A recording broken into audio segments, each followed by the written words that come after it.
what felt like being hit by a car at the time, but yeah, soon realised I was being attacked by a 4.5, 5 metre great white shark. So, yeah. Welcome to Building Perspective, the Master Builders SA podcast. I'm your host, Will Frogley. Join me as I speak with some characters in the building and construction industry. With a house frame made from true core steel, your home is built to last.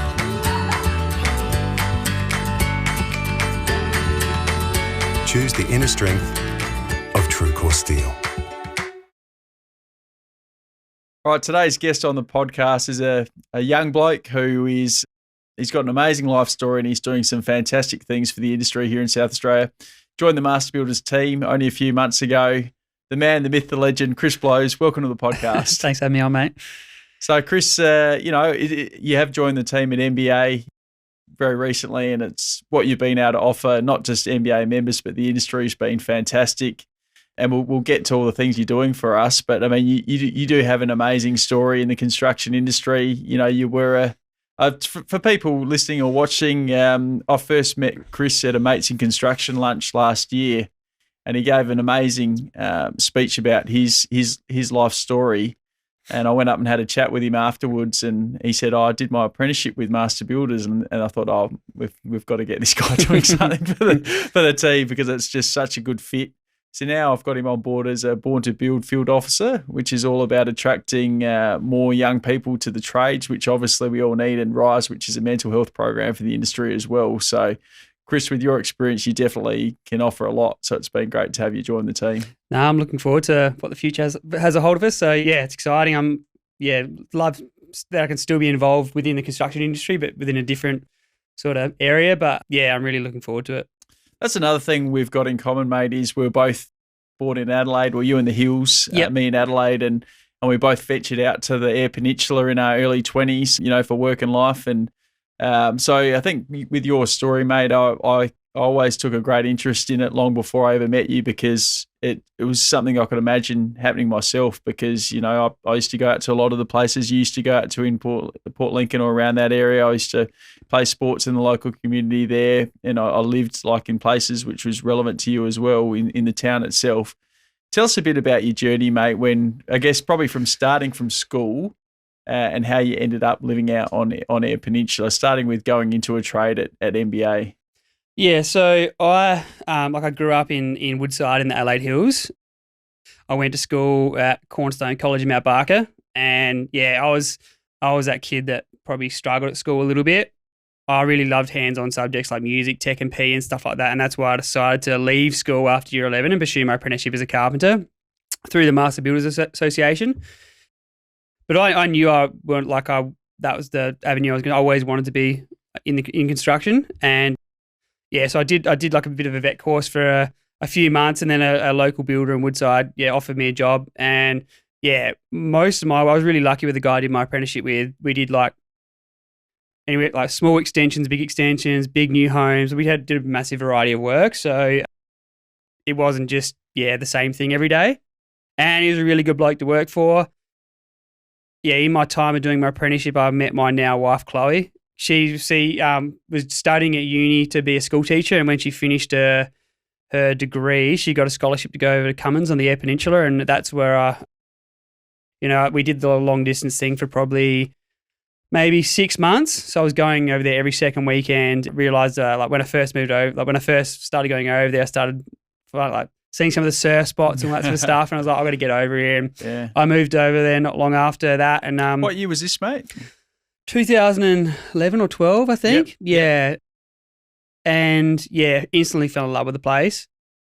We literally spent every weekend going up and down that coast, anywhere from Port Lincoln around to Ceduna, finding new surf spots, fishing, surfing, all that sort of camping. And we actually thought that's how we were going to spend every weekend for the rest of our lives. I was working for a local builder over there in Coffin Bay, and he was a really good bloke to work for. And on Anzac Day 2015 has been, my life changed forever. And I remember getting up really early. We went to dawn service, and the one thing I remember that morning is just the rain sort of coming in sideways, it being really windy and wet and cold.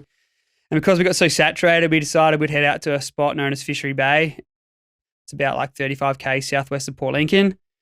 it's unreal beach. Like there's the beautiful white sand. Like you can drive onto the beach. Most people like during summer drive on the beach and surf on the beach, but you can surf on either point. I was actually surfing right point. I'd probably been surfing for about an hour, and I was literally going back out to a spot known as a suck rock when I got hit from the side by what felt like being hit by a car at the time. But yeah, soon realised I was being attacked by a 4.5, 5 metre great white shark. So my scream sort of sent everyone screaming for the rocks, including my two good mates, Nick and Brock, who didn't realise it was me at this stage. And once they'd realised it was me, the shark would then let go of me, and they were paddling back out to help me. I would have got within like an arm's reach of Nick, and so you were this close to. I literally was that close, and wow. we couldn't see where the shark was at this stage, but we felt the surge of water, and we knew it was a shark. The boys like lifted their feet, and not long after that, it popped up behind me again, and grabbed me and pulled me down, which felt like being for bloody minutes. It dragged me straight to the bottom and like shook me violently. I don't know if you've seen that footage of. When you see footage of like great whites going up to a dead whale carcass and they shake, that's what it felt like it was doing to me underwater. Yeah, the force must have just been unimaginable. Yeah. So, mate, like I felt so helpless. I must have tried to push the shark away because I had this like gash down my hand as well. So my finger was just hanging on. I had this huge initial bite mark down my left flank, which like the only reason it didn't do any more damage, and it did, is because it grabbed the underside of my board. But once I was off my board and it, then grabbed me for the second time, was dragging me through the water. Yeah, that's honestly thought when I was, this is not looking good. This is probably, the end of my life. And that was a really, really sobering feeling, especially when I got to the water's edge. The boys managed to get me in, and I was already starting to slip in and out of consciousness. And one of the local surfers there he was literally surfing past me as it happened. He already took his leg rope off his board, and they got me to the water's edge, and they tied that around my stump while I was still on the water. And, if that went on a minute or 2 minutes later, there's probably no doubt I would have bled to death. But, I still wasn't out of trouble yet. They needed to get me up that cliff. I think Nick mentioned he was going to maybe put me on his back and climb up the cliff, but I can picture that because when I lived over in Lincoln, I used to go out to Fishery Bay a fair bit. That's a pretty steep cliff there. It is, yeah. And where you come down the stairs, you walk down to a spot known as a cave, which is like the spot where you paddle out. To get me across back those rocks, which would be bloody hard at the best of times because there's sort of waves crashing over and there's really slippery. Yeah, the boys managed to put me on a board and stretch me across the rocks, and then got me up the flight of stairs, which is just like 5 or 6 different platforms. I think I counted like 150 steps. Wow. First time I went back there, and they got me up those bloody stairs. One thing I remember is how well the boys are working as a team. They get me to one platform, 2 or 3 guys would jump over me. They get me to the other platform, 2 or 3 guys would jump over me. While this was happening, like someone had already reversed Nick's Land Cruiser up the top, and when I got to the top, they threw me into the back of that, and that's when we started our scramble for hospital and to meet the ambulance. But amazing effort from your mates in a crisis there. Oh mate, it's crazy. I remember how scared everyone was. I remember Nick and Brock were just shaking; they couldn't really even speak. As you can imagine, they witnessed this thing up close range. They were there for the whole thing and felt every part of it. So. Yeah, and I think one of the worst things that Brock said he ever did was when they got me out of Nick's Land Cruiser, and we met the ambulance like 11 kilometres down the road, I think it was. Nick jumped into the back of jumped into the front of the ambulance, and then he had to sit in their ambulance while watch them do CPR on his best mate, and I think that was just topped it off. Yeah, it would have been pretty traumatic. They started that CPR at 10 a.m. and didn't stop till 11:15. Yeah, that's a hell of a long time to be going through CPR. It is, yeah. And yet, it is a miracle, mate, to be honest, that we're sitting here today, that you are here as a fully functioning adult, beautiful family, still working, still completely 100% switched on. It is a miracle. Yeah. Isn't it? It really is. And really is there's so many different points of this whole just surviving the shark attack and then getting to hospital and all the stuff that's happened after. I'm really surprised how far I've come, and it's funny where I'm working as a carpenter, and then all of a sudden I'm doing event speaking, and now I'm here doing this. So it's crazy that the journey that I've gone on, but I suppose that's what I'm looking forward to about the new Born to Build role is that, and I've always had once I finished my apprenticeship, I always had my apprenticeship to go back to. Mm-hmm. Even lying there and in ICU when I woke up, and I was told that I probably was never going to be able to get back to working as a carpenter. It'd be just too dangerous, getting up and down ladders, all that sort of stuff.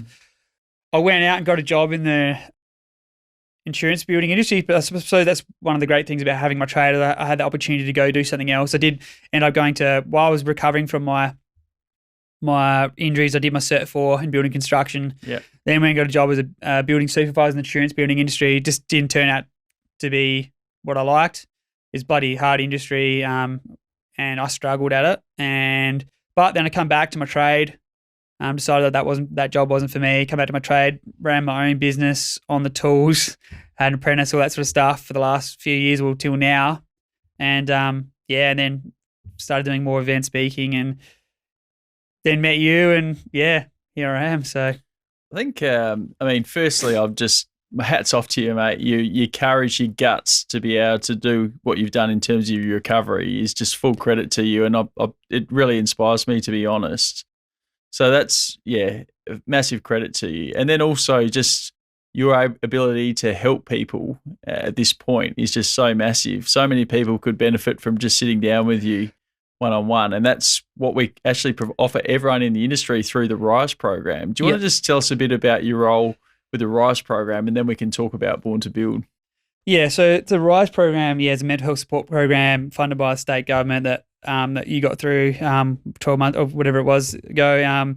It's for we're not counselors or anything like that. We do have mental health training, but we're just sort of that first point of contact or bit of support, people with lived experience. That's the one thing that helped me the most when I was recovering from my shark attack, especially in the prosthetic sides. And the best thing was for me speaking to people who've gone through similar things. So that helped me the most in my recovery, especially, I had people reaching out to me talking about prosthetics, because that's the one thing I didn't know what my future had.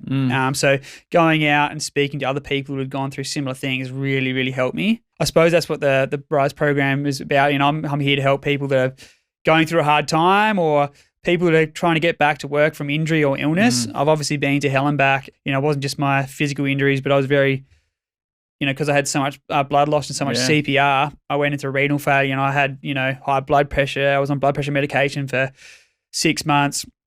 I was on a dialysis machine for, the first few weeks I was in hospital. I was really, really crook. So, I'd literally been to hell and back. And for anyone that is going through something like that and, wants to pick my brain or, just know what the future holds, that's sort of what the RISE program's about. And then obviously I had that construction background. So, there's the suicide rates in the construction industry is really bad. So that's what this whole program is, for it, and to kind of nip it in the butt and get onto it early. And there's some great RISE ambassadors with all kinds of different backgrounds. So you've got so much to offer. So anyone listening to this, any person employed in the building construction industry in South Australia can get a free session booked online with Chris or any of our other coaches. If you want to check out the website, it's rise.mbasa.com.au. Great resource. Why wouldn't you check it out? And it's everything there from, like with Chris, what he can help you with, to help running a business, improving your work-life balance, problems with drugs and alcohol. Everything's covered. So I really highly encourage you to check it out and spread the word.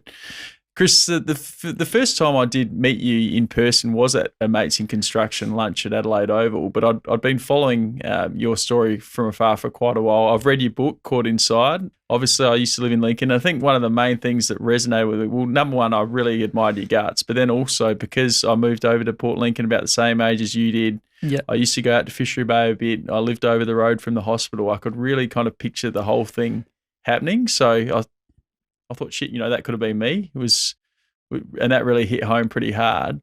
And then when I spoke to you at the event, I could just tell straight away you're a good bloke. So I think you're the perfect fit for what we're trying to do with some of these programs. So absolutely, What advice, mate, would you give to someone who is trying to battle back from a really serious injury or illness. I mean, I know it varies in degrees of severity and person to person, their approach, but how do you get yourself up from the canvas and know that there are brighter days ahead? Probably the one thing I one of people getting back to work is try not to rush it. That was one mistake I made. I rushed it with I just really wanted to get back onto a leg really quickly, and I didn't let my wounds heal properly, and everything just took twice as long. All that stuff that a lot of us don't like doing, that the physio and all that sort of stuff. You really have to do it.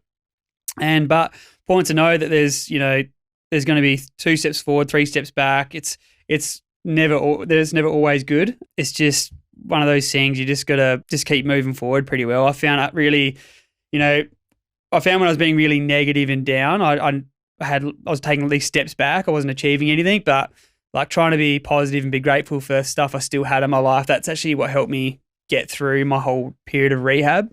So yeah, it was bloody hard at times, but yeah, there's light at the end of the tunnel, and yeah, once you get past those bad days, it gets much, much easier. Great advice. Now, you are someone who literally came this close to dying. Let's be honest, this close. Does that give you, I'm sure that gives you a real sense of wanting to make the most out of every day, taking nothing for granted. It must be, you probably hug your loved ones a bit harder than probably you did before, I would have thought. I'd always look back at that moment when I was laying at the bottom of the cliff, and there's something about coming that close to death that really does change your perception of life a little bit. Yeah, it's funny, it kind of brought our family, mum and my parents split up when I was about the age of 16, and it kind of broke up the family a little bit. And it's funny how, that whole event, everything that happened to me kind of brought our family back together and a bit tighter. Everyone was getting along a bit better. It's crazy. Yeah.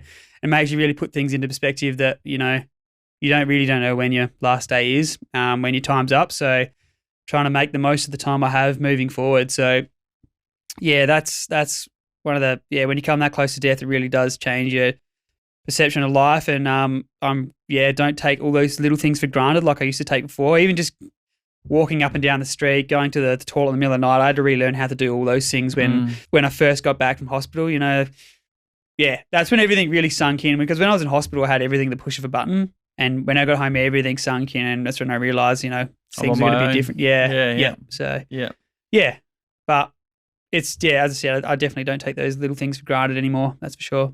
Something for us all to ponder, I think, and to appreciate going forward. Make the most of every day. Make sure you show people in your life you love and care about that you care for them and you're there for them, and so important. Yeah. So and now you're a father. You're married to your wife, Chloe. Yep. And right. 2 kids, two little kids. Yep. So what an amazing comeback story, mate. Again, I got to tip my hat. I think you got a lot of guts. Thanks. That's funny. It hasn't been easy for Chloe either. She's sort of had her bad days as well. She took 12 months off and looked after me. Yeah. And she She must be a great girl. She's been with you the whole way though, hasn't she? Yeah, she has. And she had her breakdowns as well, and that's important to know for anyone out there going through something like that. It's always important to check on the carer as well, because these things not just affect yourself, they affect everyone around you. Like the day I was attacked, it has a ripple effect on everyone. And Nick and Brock, who have PTSD from this whole event, it really affects everyone. Yeah. Something else that I find really inspiring, and there's some great clips on your Instagram page, is if you back surfing again. Surfing was obviously you probably your one true love. Yeah. I won't tell Chloe that, but you're obviously a really passionate surfer. Yep. And for you to be able to, get back out there, and the videos of you getting up and surfing are pretty incredible. I've seen you out at Pondy on one over at Yorks. Can you tell us a bit about getting back into surfing and what you had to do, I guess, even just from a physical perspective, to stand up on the board again? Yeah, so it is bloody hard standing up on a board with a above knee prosthetic, because I don't have that knee joint for that range of motion to be able to lower center of gravity or even move my leg around. So there's no surfing legs on the market, so I had to design my sort of own surf leg. And it's virtually, to put it simply, it's just an angle adapter attached to my socket, which creates and then to an aluminium pylon and to another angle adapter at the foot. And it kind of creates me standing in a bent position.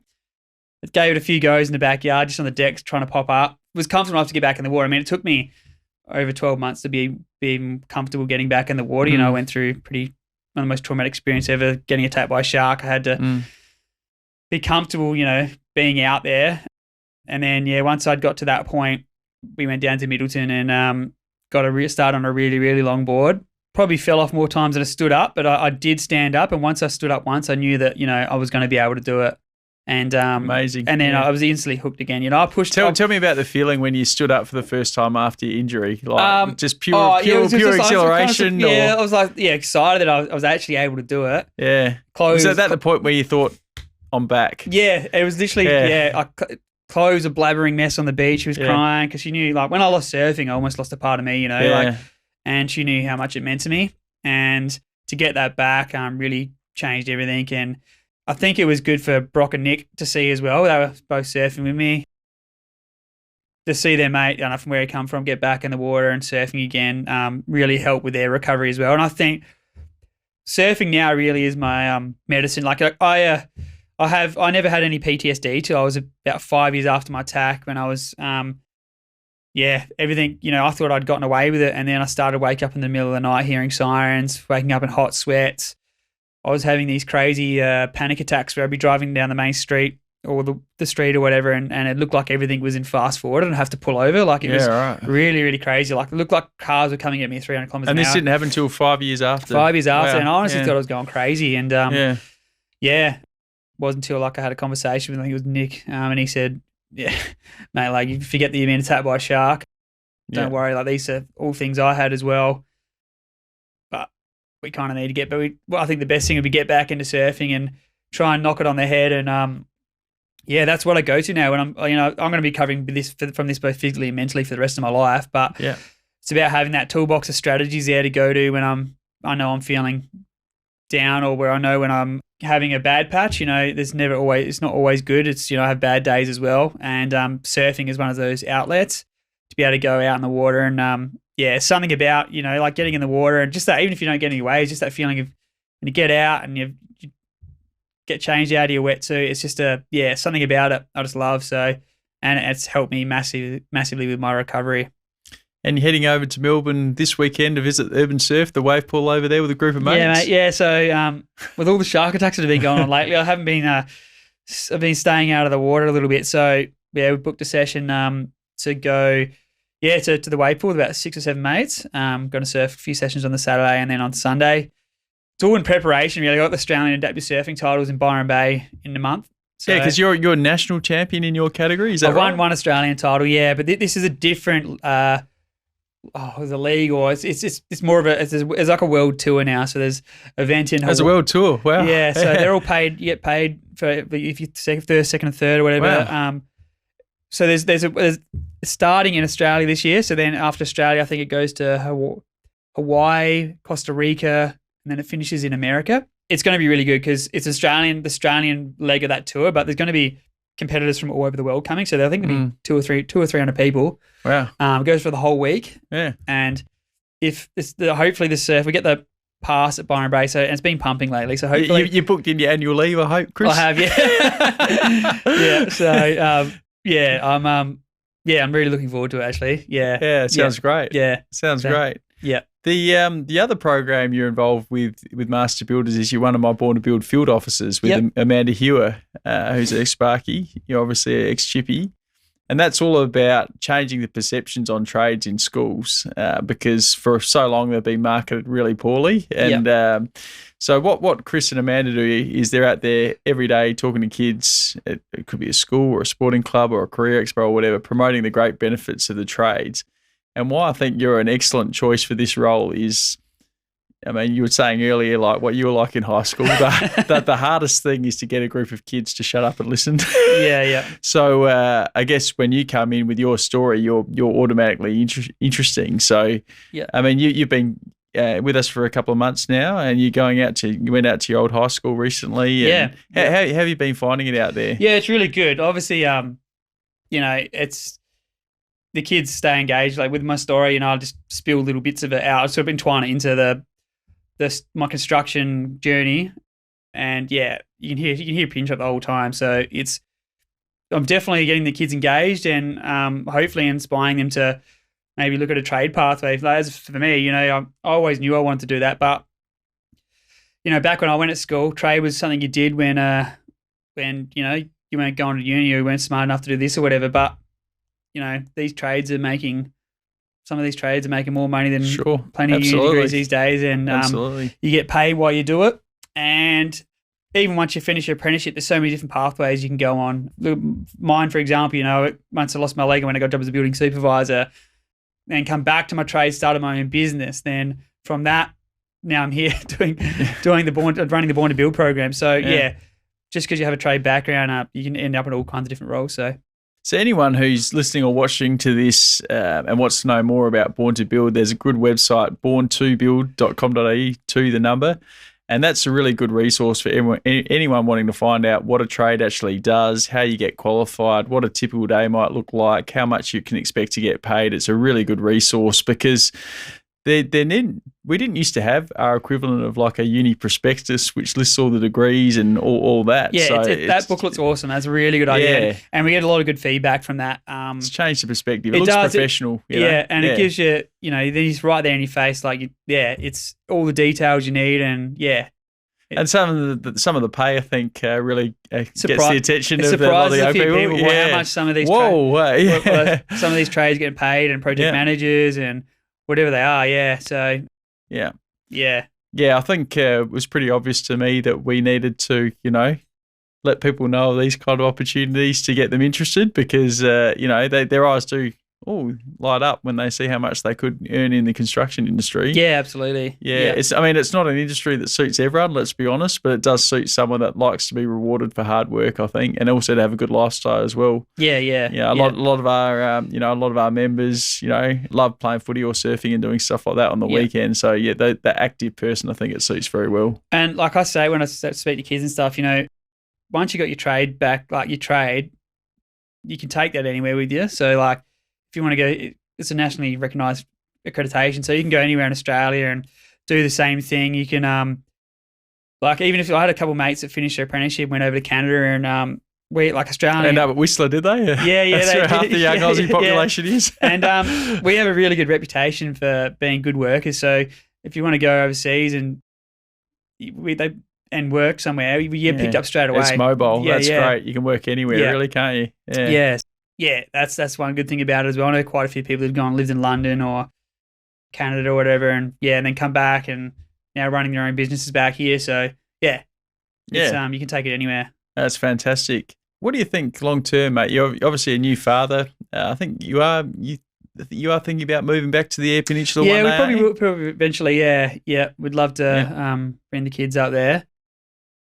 Yeah, it's just when the time's right, I suppose. So it's hard to think for me is moving back there and getting comfortable with being back in the water, especially with what's going on at the moment. But I love the lifestyle over there. Great people, got a real sense of community. So it is a great tent. Who do you play like a lot of sport over there? Because I found that when I moved over there, every sporting team in town was on the phone wanting to recruit you, like sight unseen. Oh, they love their sport over there, especially footy. It's come huge. play for us. Come play for us. Like, you don't even know if I'm any good yet. But no. It's a good way of meeting people. Yeah, we like Chloe taught in Cummins, and there's like Central Eyre Peninsula. Even though we lived in Lincoln, we travelled up there 45 minutes an hour. Yeah, every weekend, and played footy in the Great Flinders League. Yeah, I played for Ramblers. Loved it. We won a premiership in our second year. Broke my leg in the last 2 minutes of the grand final. Yeah.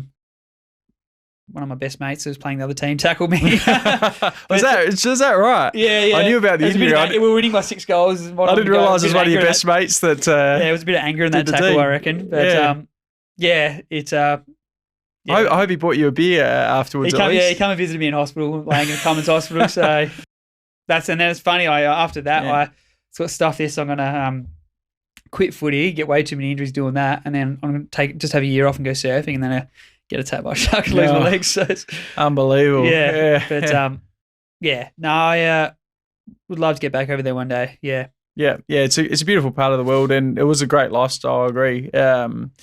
I was playing that many sports over there. I was getting in the ocean a bit. Yeah. It was fantastic. This is, for me, it's a long time ago now, though. Like, I moved over there 2004.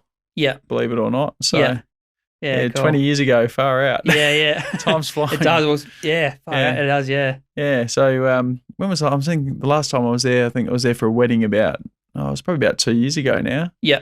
Yeah. But it's an interesting place. It is. There's a lot happening. Like, you think that's the one thing I love about over there. When you say people you're moving to like the country area, they're like, oh, how boring. But there's literally, you never got bored in Portland. There's always something to do. I loved it. Like, if you're into fishing, surfing, any of that sort of stuff. Yeah, it's the best place to live, I reckon. Yeah, outdoors. Anyone who likes the outdoors is going to be in heaven. Heaps of good friends over there. We're always doing something. So, I loved it. When I got to come back to Adelaide for a weekend and couldn't wait to get back over there, to tell you the truth. So, yeah. Good man. Well, Chris, thanks for taking the time to come in today and tell us about your story and also some of the great things you're doing to help people in the South Australian industry. Free services. If anyone wants to find out more, again, check out rise.mbasa.com.au or borntobuild.com.au. Chris, thanks again for coming in. All right, thanks for having me. Cheers. Thanks for joining me on Building Perspective. For more information on Master Builders or our guests, please visit our website at mbasa.com.au.